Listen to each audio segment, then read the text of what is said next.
There is no amount of SEO or keyword research that will save a poor design. Your Etsy listings could be getting seen all day, every day, but if the people seeing them don't also feel a connection with the design, or if the design itself doesn't look very good, or if they just look like copies of everything else out there, they aren't going to buy them. What does lead to sales on Etsy is understanding where there's demand from within niches so that listings can get seen, creating designs that generate a connection with the buyer and leverage design styles that they will love, and then making sure it's presented well on a product they actually want so that it gets sold. Most sellers, of course, get stuck on that middle design part, the part where you have to figure out what to create, how to leverage design styles that people are actually buying, and ensuring that it ties back to a customer identity versus just something that's generic. So for today's video, I want to give you a little bit of a head start by walking you through not one, not two, but 5 top design trends I'm seeing right now, including some opportunities to combine them and how I would create real designs for them to bring something new to the market using some specific niche examples. I will also tell you how to get the AI design prompts for some of them for free so that you can edit them and create your own versions, even if you're just getting started. If you've been struggling to come up with fresh ideas or wondering how to actually use trends to grow your shop, this video is your blueprint. So let's dive in. In case we haven't met yet, my name is Mandy, a busy boy mom and active top 1% seller on Etsy. I've spent years learning what works, and so now I am on a mission to help creative entrepreneurs like you feel confident in growing your Etsy business with print on demand so that your products can get seen, loved, and sold without the overwhelm. Now, in previous videos, I've talked extensively about how I spot trends and demand in the marketplace with what I call discovery scrolling. This is about spending time consistently on Etsy and other places where your ideal customer might hang out to discover and see what people are buying, and over time be able to spot patterns and clues as to when trends are popping up. And I'm not looking at just bestsellers either. On Etsy in particular, I'm looking at really broad searches like women's shirts or mom gifts, really big high competition areas, but also where trends tend to start early and are full of opportunities to then bring those into other more specific niches. Then I look for popular now badges and I'm clicking into listings to look for what I call the little red magic words.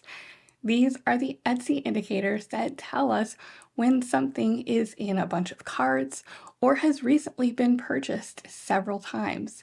This is active demand. No amount of systems or keywords can tell you this. You only see it in real time by actively doing this on a regular basis. This is how you can spot listings taking off before they even become bestsellers and before sales data even starts showing up in other systems. And I get it. This skill isn't something you're born with. It's built through consistency, curiosity, and repetition. I'll link my research video from my batching series so that you can see how I do this on a regular basis and how I also create a trend board for inspiration along the way. Over time, the more you do this though, the more capable you are of spotting the patterns and trends yourself that start to emerge and can jump on ideas faster than the competition. Now let's jump into those 5 design trends that I'm seeing in my own discovery scrolling. First is, of course, the silly goose trend. Now, this has morphed a lot over the last year or so. We've seen very simplified versions, which are still doing well. But what I'm starting to see this transform into is more elaborate designs and really blending this concept of the silly goose or funny goose images with florals and other elements associated with different niches. So you can see this one here has the "sorry, I'm late, I was dilly-dallying." Again, we've seen that phrase before, but now we're seeing it combined with really a lot of those floral collage elements. Same thing with this goosebumps. These are doing very well. And then I liked this take on it as well. It's kind of a Mother Goose concept, but it's really blending in, right, a more specific niche by having mama in the background. We've seen even that is almost its own trend, combining in a few ways with the repeating word and having a pattern within the letters themselves. Dressed up geese in general are all the rage, thanks to the concept, again, of silly goose, and then the latest trend called porch goose or Portuguese, where people dress up a decorative goose on their porch and they change their outfits. It's a whole thing, probably worth a Google. But the other thing that I wanted to combine these with for my own designs is some of the other trends that I've seen out in the marketplace. So this kind of handwritten font, Bestselling, is the one that I like to use from Canva that has this almost like it's handwritten on there. And then what I'm calling these quirky letters, and we see them a little bit here, but we've seen the frames, the lettered frames, really take off with the varsity arch words. But now we're seeing this more quirky text where it's a different style of font. It's a little bit more kind of, again, quirky is the word I use for it. And it's filled with those different patterns and designs in them. And then the latest trend of lemons and this kind of blue and yellow color palette.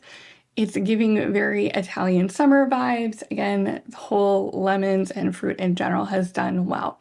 So I took those as kind of some different clues within the marketplace and then brought them into a few different design examples. So with this one over here was one that I created. Sorry, I'm late, I was busy bumping. And the whole concept with this one is a volleyball coach. So again, it's a much more specific niche. There is demand for it when we look at it on eRank. And so again, it speaks to a much more specific customer identity. And the phrasing reinforces that. So busy bumping is referring to volleyball, bumping. It could be busy setting, busy serving. These are all, different even phrases that you could get from ChatGPT. So there are a lot of different fun ways that you can take it. And then I added in, again, that floral kind of collage around the goose that's dressed up like a volleyball coach to really tie the whole thing together. And then I've got it on, very popular Comfort Colors shirt, which is the orchid color. I did a few other variations. I did one for, instead of "sorry, I'm late," I did a version of "I'm not late, I'm a teacher off duty." So this would be, again, think summer vacation, teacher niche, is again using those similar concepts. It's got the goose in there, but in a different way, and connecting it to a specific customer identity.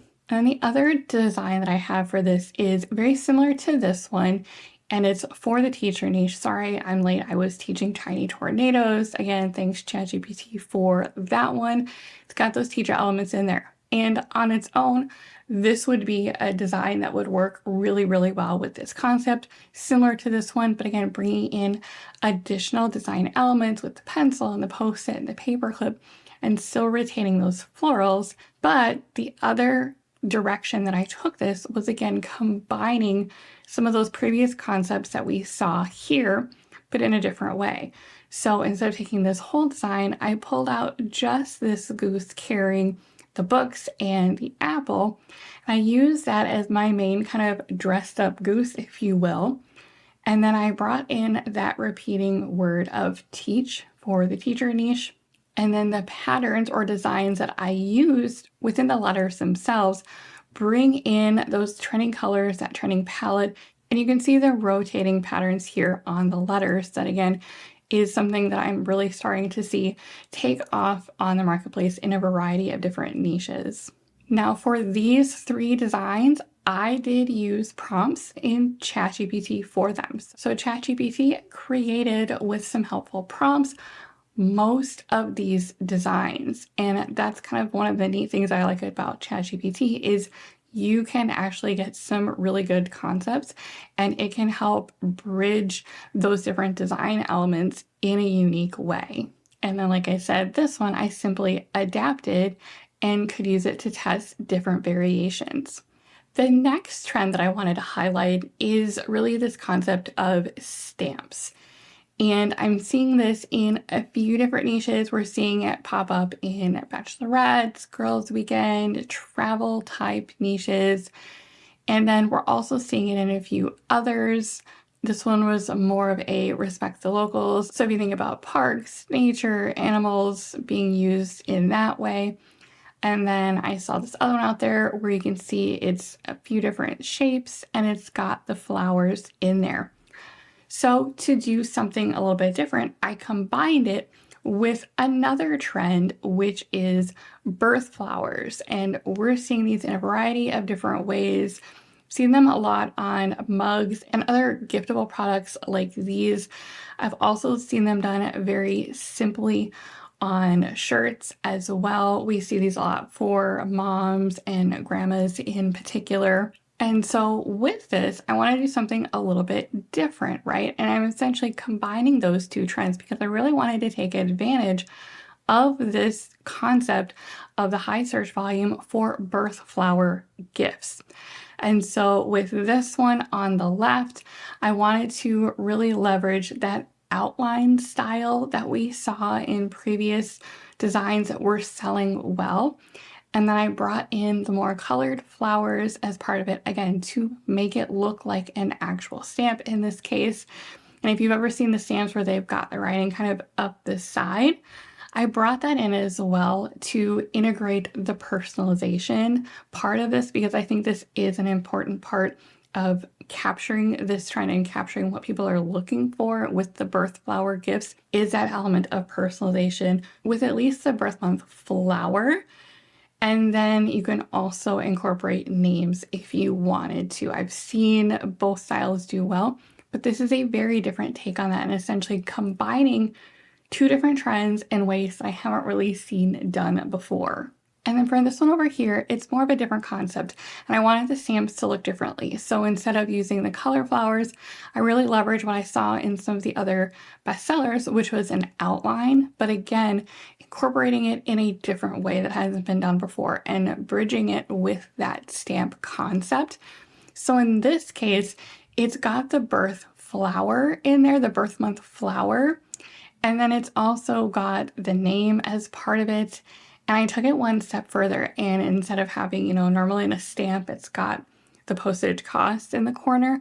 And so for the design, you could use that concept to incorporate the birth year to really have a different level of personalization and bring that in a very subtle way, but in a way that still makes sense and really kind of ties the whole design together.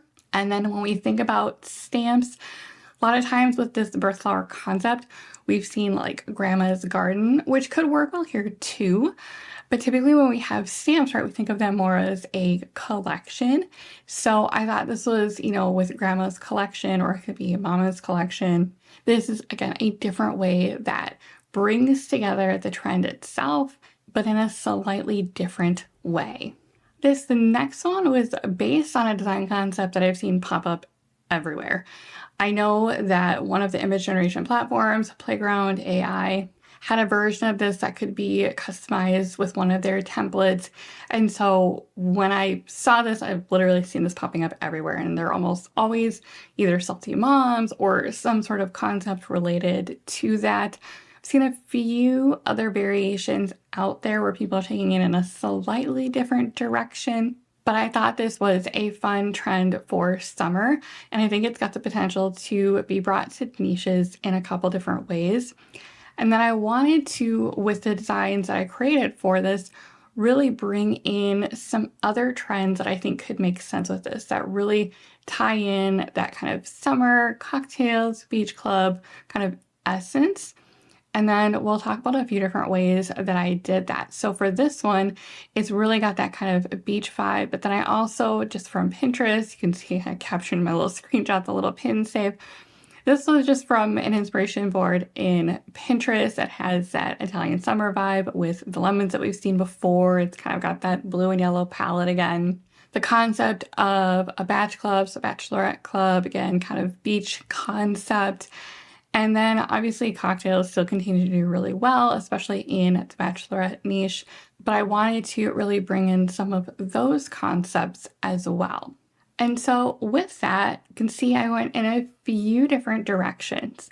So for this one over here, I wanted to stick with that beach club concept, or coastal club, if you will, and really have it be for that bachelorette weekend, but again, done in a very different way.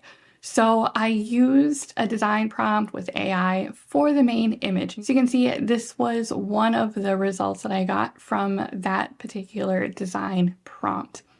I didn't particularly like the text that went with it. AI is kind of hit or miss sometimes depending on the style of the text, but it's a very easy thing to adjust. I really, really liked the main image, and I like that it captured still the lemons in there. You can actually see if this actual small picture here is intended to mimic the Italian coast.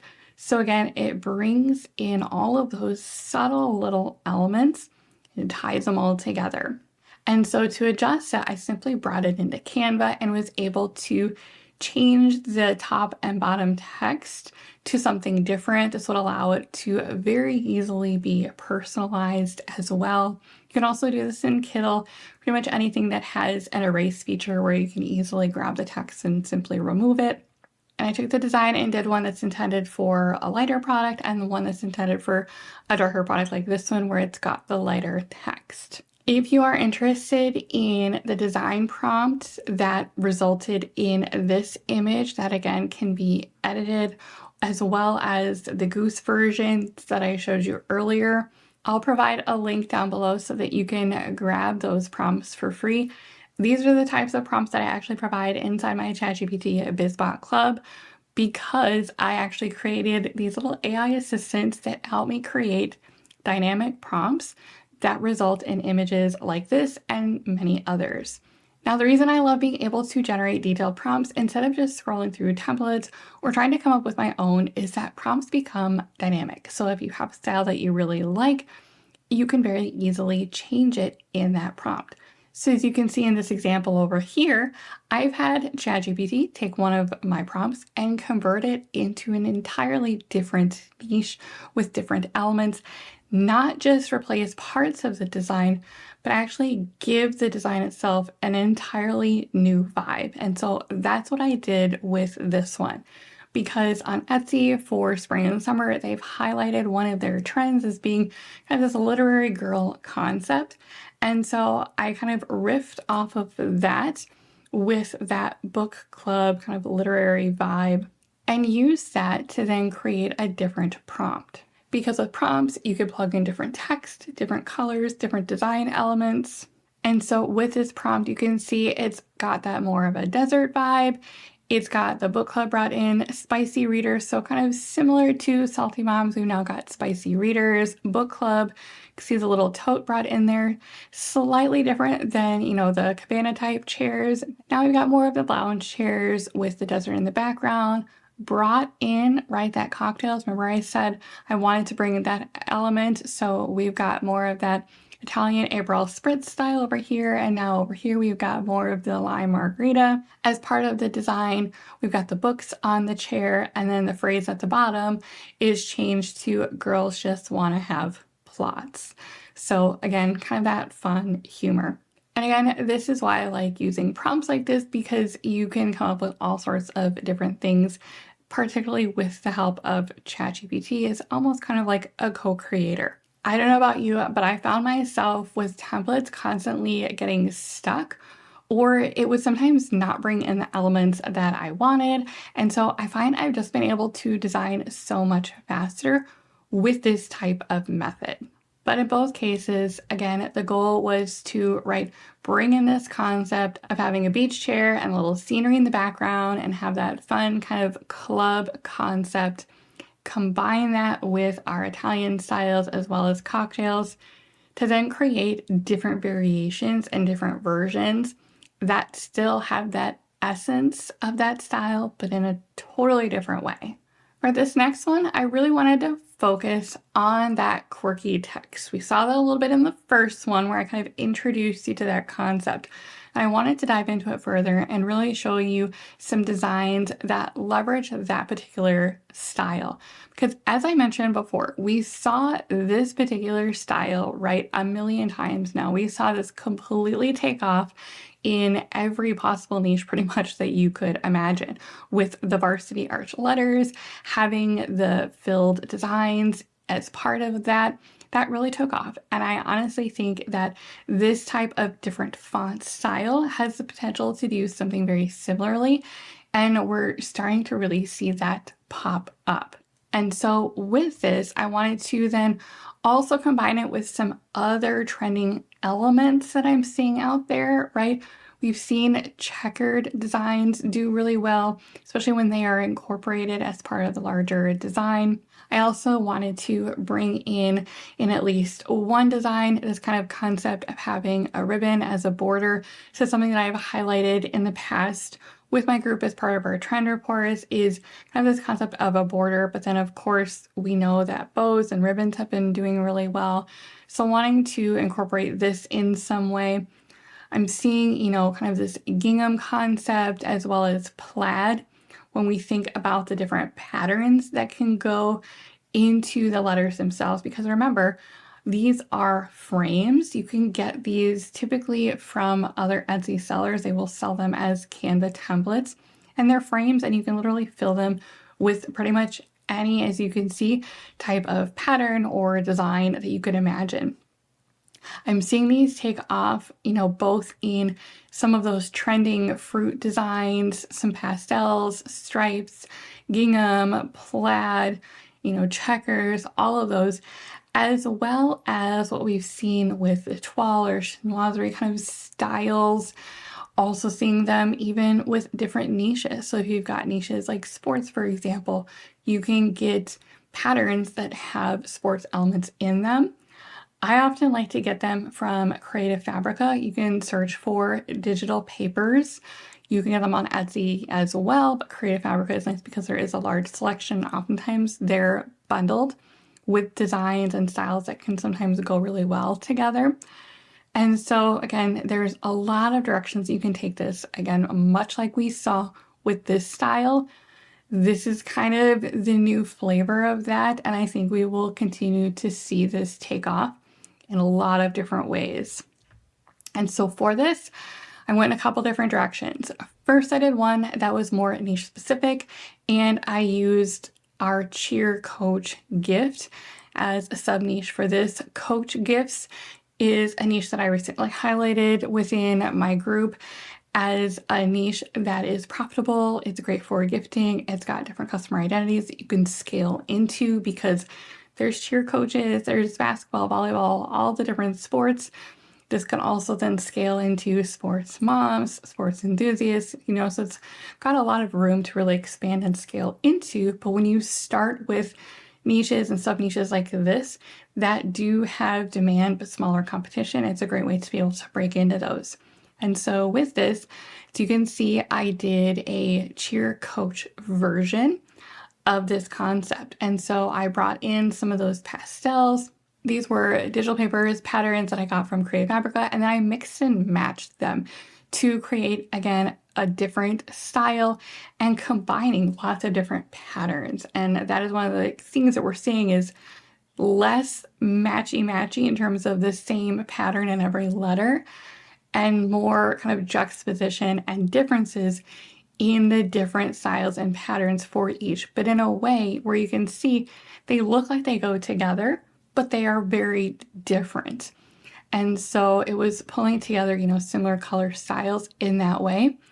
And then I brought in and added just some different elements from Canva that highlight not just the niche. So we've got our little pom-pom here to signify the cheer, but I also brought in, the little ribbon, the little pink coquette bow, the small little, dainty daisies that we've seen pop up. Stars, I brought in the checkered element, right?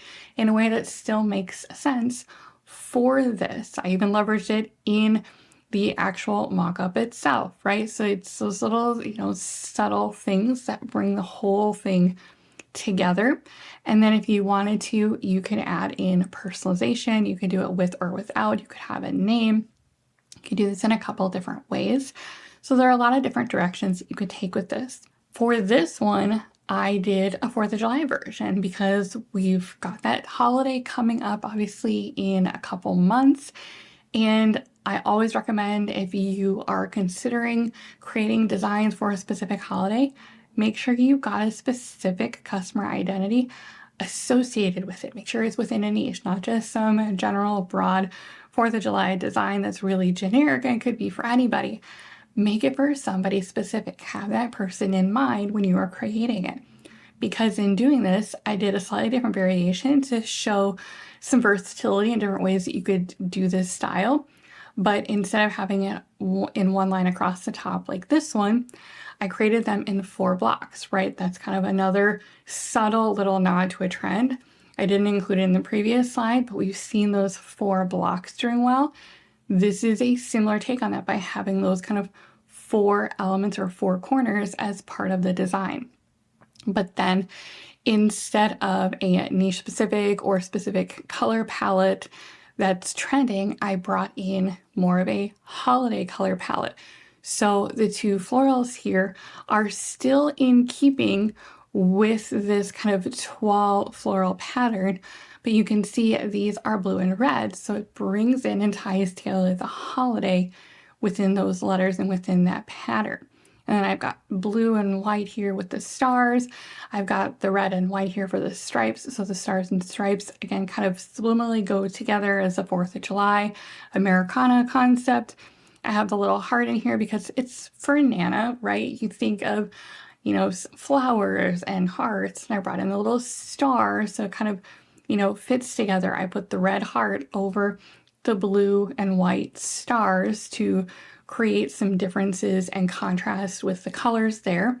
And then with this one over the red and white stripes, I have the blue stars again to create that opposite contrast for our color scheme for our 4th of July color palette. And then to create that subtle border, right, instead of going all the way around like this, I did it slightly differently so I could still bring in our red and blue color palette. So I have one in the corner to kind of corner this one off, and then I have another down here. So it creates the effect of having a border, but it's slightly different, right? It brings in those elements in a different way. It brings in those florals in a different way. It brings in the different patterns of the letters, but in a different composition and with some additional elements layered in a specific way. And so that is how we can create something new and different based on what we're seeing.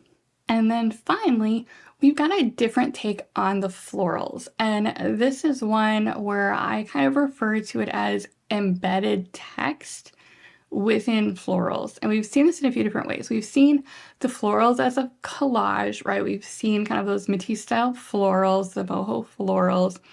We've seen, just the text that kind of does different things or has the different styles.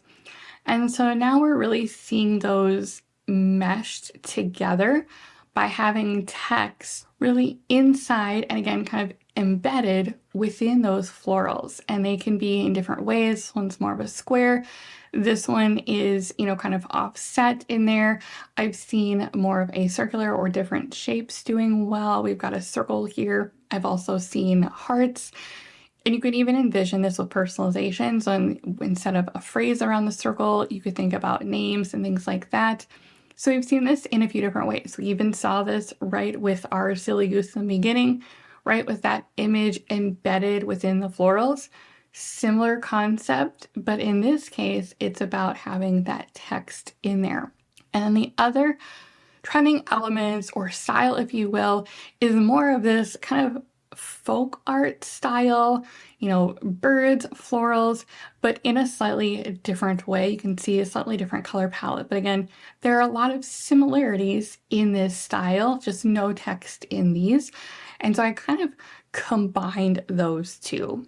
And so I did this in a couple of different ways. One was more of a mom niche concept.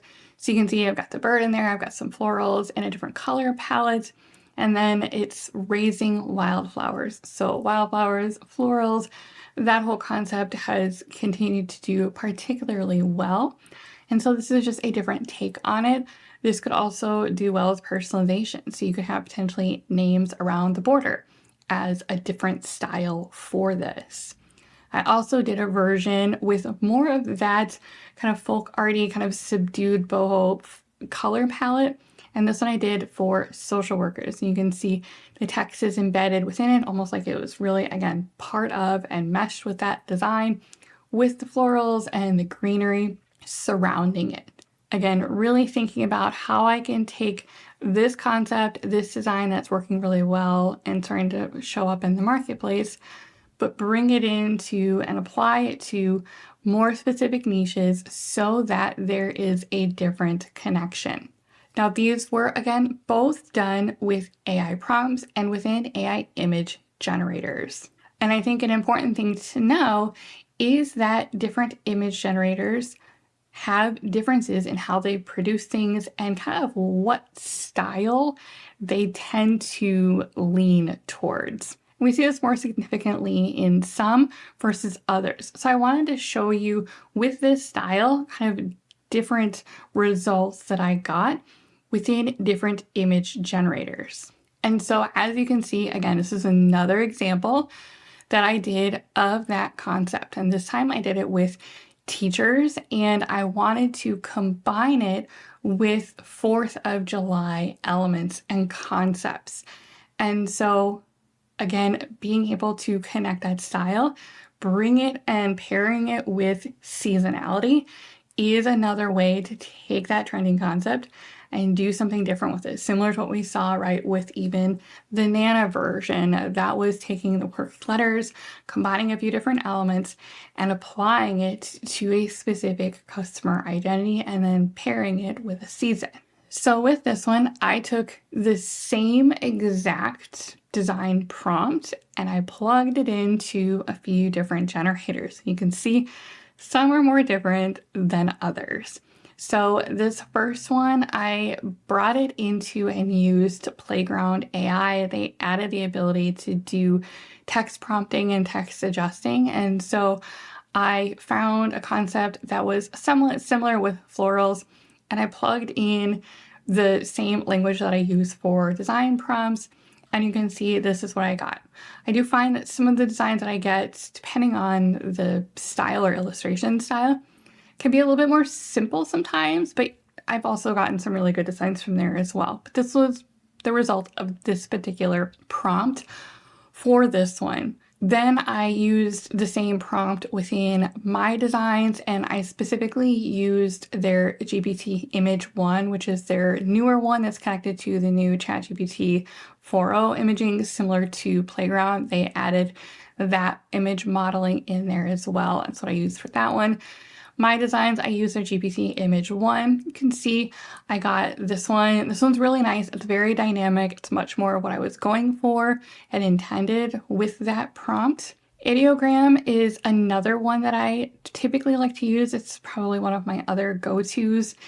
And for the style, I just use the general one. I tend to rotate between general and auto. Sometimes I'll get slightly different results, but general is one that I use for a lot of, more t-shirt illustrations.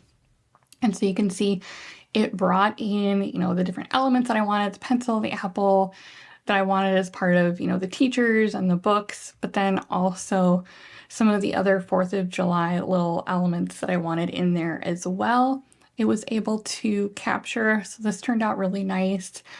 ChatGPT, similar to these other models, I've had really good luck with ChatGPT image generation, but what I do notice is that it leans toward a slightly warmer color palette. So you can see of all of them, the Playground one and the ChatGPT lean more towards, kind of the warmer end of the spectrum.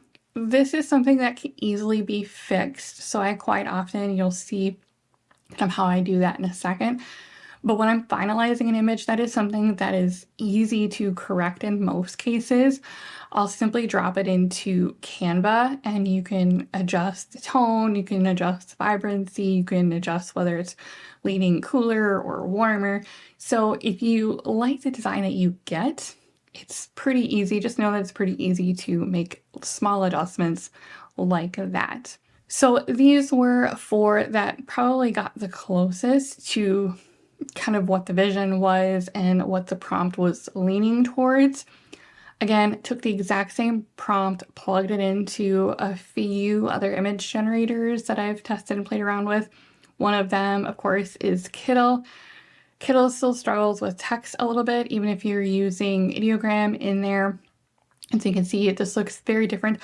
Not bad, just not necessarily what I was going for, and would be tougher. This would work well if it was going on like a journal or something different, just because it didn't isolate the whole image in it like these did. Same thing with Artistly. It's another image generator. Does really cool things. Didn't quite capture this one as well. Struggled with text, as you can see. Recrafted pretty well. Different style. This was just kind of an illustration that I used for the illustrations image style. In Recraft, they've got a bunch of different ones. I have not played with all of them, but just using kind of one of their basic ones. This is what I got. Again, not a bad design, just a slightly different take on it. Again, different generators take on different styles depending on the model and a variety of other factors. It's AI, and generally when you're running these, you'll get slightly different versions every single time, which is kind of, again, the cool thing about prompts is, you know, no 2 people are going to get the exact same design, even if they're using the same prompt. I don't recommend using the exact same prompt. I recommend making your own changes, adding, you know, small little adjustments in there, applying it to different niches. For example, you could just do this for a nurse, you could do this for sports. Baseball is really big for summer. All sorts of different things where you could spin this from one prompt. And even a model within a third-party system isn't always quite the same. So for example, generating in ideogram directly like this got me wildly different results than generating using the same ideogram in My Designs or Kittl. So in Kittl, I used the ideogram model because it typically does the best with text. And you can see, again, it doesn't do nearly as good a job as ideogram did directly on ideogram and generating it there. My particular design styles tend to lean more towards this kind of hand-drawn and illustrations. So for me and the design styles that I like to use, I have found that ChatGPT and ideogram tend to handle them really, really well. My Designs does too, but I know not everyone's in the market to have 3 different AI generators at any given time. That's why I tested many of these for you so that you could see the differences. But all 3, I'd say these 3, My Designs using the GPT Image 1 model, ideogram using general, and then ChatGPT just using the standard prompt as is, I would say probably got the closest to what I was going for and would be my top 3 choices here. With this design, I want to carry it all the way through to a product just so you can kind of see what that process looks like. And for this one in particular, I wanted to have a variation that I could test on darker colored products. So I made a minor adjustment in the prompt itself by specifying white text and on a black background and generated it. And so I did this in ChatGPT, and you can see was able to achieve slightly different results. So this was, as you can see, the one that I took for the first one is what I used here. I did, again, some slight color adjustment in Canva on this one. And then this one shows the minor adjustment to the prompt to have white text, and it adjusted slightly. Again, anytime you are reprompting and regenerating, it's going to change the whole design slightly. And I could have gone through and changed only the text if I'd really wanted to after the fact in Canva, but it was easier just to regenerate the whole thing, knowing that I would get something very similar.